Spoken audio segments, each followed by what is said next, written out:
ॐ गं गणपतये नमः।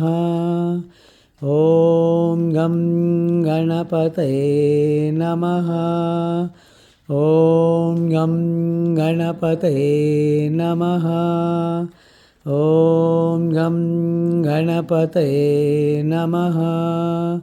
ఓం గం గణపతయే. మీ రెండు చేతులు పూర్తిగా పెట్టి తల మీద దీవించండి. మీరు మొత్తం రెండు చేతులు పెట్టి అది ఓం గం గణపతయే మూడు సార్లు అమ్మా. ఓం రైట్ హ్యాండ్ పైకి, రైట్ హ్యాండ్ కరెక్ట్. ఓకే, పట్టుకోవాలి, కాళ్ళు పట్టుకోవాలి, కరెక్ట్. గణపతయే నమః.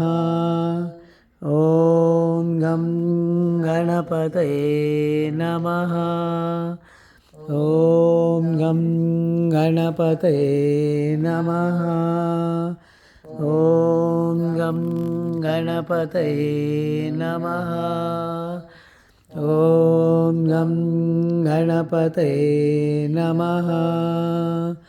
ఓం గం గణపతయే నమః.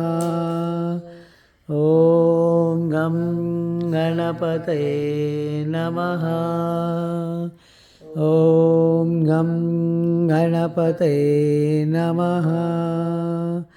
ఓం గం గణపతయే నమః.